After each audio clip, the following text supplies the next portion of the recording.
স্বাগতম আজকের বাংলা নিউজে। শুরুতে দেখবেন শেখ হাসিনাকে নয় সমন্বয়কদের ফাঁসিতে ঝুলানো হবে বললেন সেনাপ্রধান ওয়াকারুজ্জামান। এনসিপিকে নিষিদ্ধ করা হবে বললেন রাষ্ট্রপতি শাহাবুদ্দিন চুপ্পু। আওয়ামী লীগ নির্বাচনে অংশগ্রহণ করবে বললেন শেখ হাসিনা পুত্র সজীব ওয়াজেদ জয়। সংখ্যাগরিষ্ঠ ভোটারকে বাইরে রেখে নির্বাচন ভালোভাবে করা যাবে না বললেন বঙ্গবীর কাদের সিদ্দিকী। বিভ্রান্তি, হতাশা, অনিশ্চয়তার মাঝেও নির্বাচন সম্ভাবনা দেখা যাচ্ছে বললেন মির্জা ফখরুল। আন্দোলন যমুনা থেকে সরে গেছে, কিছুদিন বাদে গ্রামের নির্বাচনের সামনে দাঁড়াবে বললেন সালাউদ্দিন আহমেদ। এবং সর্বশেষে দেখবেন ধানমন্ডিতে 2 লক্ষ আওয়ামী লীগ কর্মী প্রস্তুত। এতক্ষণ শুনলেন সংবাদ শিরোনাম, এবার দেখবেন বিস্তারিত। বাংলাদেশের সংখ্যাগরিষ্ঠ ভোটারকে বাইরে রেখে নির্বাচন ভালোভাবে করা যাবে না বলে মনে করছেন কৃষক শ্রমিক জনতা লীগের সভাপতি বঙ্গবীর কাদের সিদ্দিকী।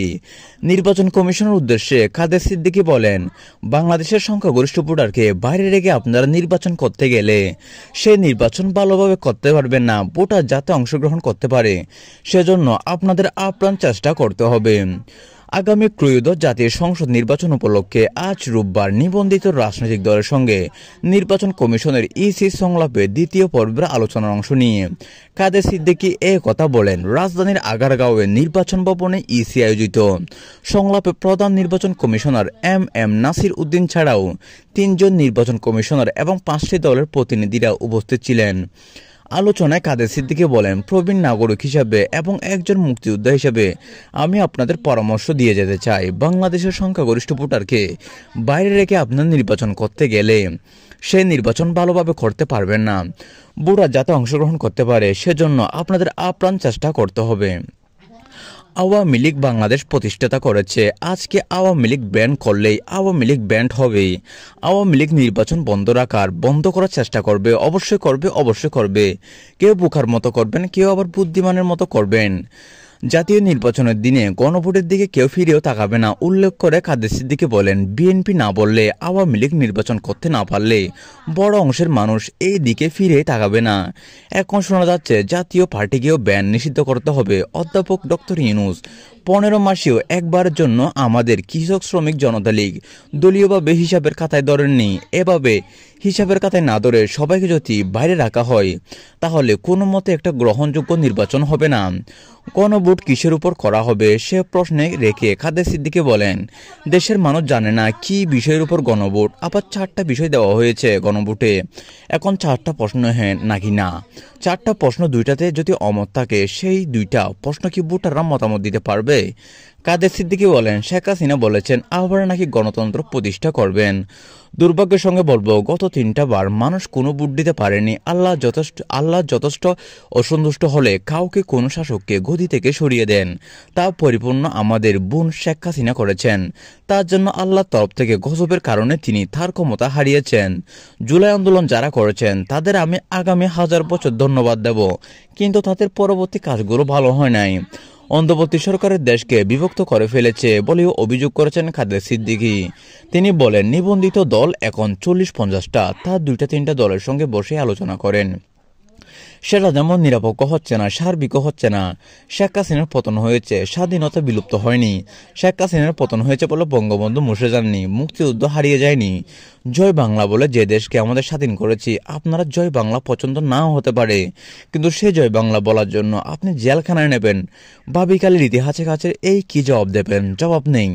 13ই নভেম্বর কার্যক্রম নিষিদ্ধ আওয়ামী লীগের ডাকা লকডাউন কর্মসূচির সমালোচনা করে কাদের সিদ্দিকী বলেন, লকডাউন কোনো রাজনৈতিক দলের ভাষা নয়। এদিকে বিভ্রান্তি, হতাশা, অনিশ্চয়তার মধ্যেও জাতীয় নির্বাচন হবার একটি সম্ভাবনা এখন তৈরি হয়েছে বলে মন্তব্য করেছেন বিএনপির মহাসচিব মির্জা ফখরুল ইসলাম আলমগীর। এ প্রসঙ্গে তিনি বললেন, 2024 সালের ফেব্রুয়ারিতে নির্বাচন অনুষ্ঠানের সম্ভাবনা দেখা দিয়েছে, কিন্তু একটি মহল পরিকল্পিতভাবে দেশের অনিশ্চয়তা সৃষ্টি করতে চাইছে। আজ রোববার দুপুরে রাজধানীর জাতীয় প্রেস ক্লাবে আয়োজিত এক আলোচনা সভায় প্রধান অতিথির বক্তব্যে এই কথা বলেন মির্জা ফখরুল ইসলাম আলমগীর।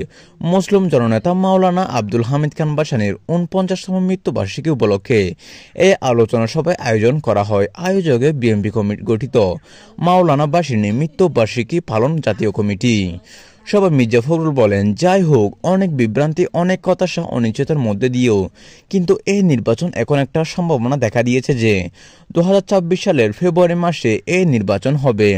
এখানে কিছু গোষ্ঠী, কিছু মহল আজ পরিকল্পিতভাবে বাংলাদেশে একটি অনিশ্চয়তা সৃষ্টি করতে চায়। তারা বিভিন্ন রকম দাবি তুলছে, নির্বাচনকে ব্যাহত, বন্ধ, অবলম্বিত এবং বিলম্বিত করতে চায়। কিন্তু এই দেশের মানুষ এখন সবচেয়ে প্রয়োজন হলো একটা নির্বাচিত সরকার, যার পিছনে জনগণ থাকবে। কাল বিলম্ব না করে নির্বাচন প্রক্রিয়াকে সমর্থন জানিয়ে জনপ্রতিনিধি নির্বাচিত করার সুযোগ সৃষ্টি করে দেওয়ার জন্য রাজনৈতিক দলগুলোর প্রতি আহ্বান জানান মির্জা ফখরুল। দেশের অর্থনীতির অবস্থা দিন দিন খারাপ হচ্ছে বলে মন্তব্য করেন বিএনপির মহাসচিব মির্জা ফখরুল। এ প্রসঙ্গে তিনি বলেন, নির্বাচিত সরকার না থাকলে অর্থনীতির ব্যবস্থা আরও খারাপ হবে। আইন শৃঙ্খলা পরিস্থিতি নির্বাচিত সরকার না থাকলে খুবই খারাপ হবে। মির্জা ফখরুল বলেন, আগামীকাল সোমবার ফ্যাসিস্ট হাসিনার গণহত্যার রায়কে কেন্দ্র করে একটি মহল দেশের নৈরাজ্য সৃষ্টি করার জন্য পায়তারা করবে।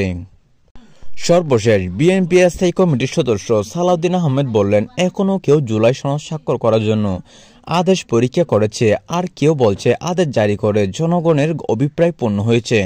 কিন্তু গণভোটের বিষয়ে তাদের কথা আছে। আর সোমবার দুপুরে ঢাকা বিশ্ববিদ্যালয়ের নবাব নওয়াব আলী চৌধুরী সিনেট ভবনে এক সেমিনার প্রধান অতিথির বক্তব্যে সালাউদ্দিন আহমেদ কথা বলেন। বাংলাদেশের ভবিষ্যতের শিক্ষা রূপান্তর, একটি কৌশলগত রুটম্যাপ শীর্ষক এই সেমিনারের আয়োজন করে ঢাকা বিশ্ববিদ্যালয়ের বিএনপিপন্থী শিক্ষকদের সংগঠনের সাদা দল 5 দফা দাবিতে জামায়াত ইসলামী সহ সমমনা 8 দলের আন্দোলনের আলোচনা করে।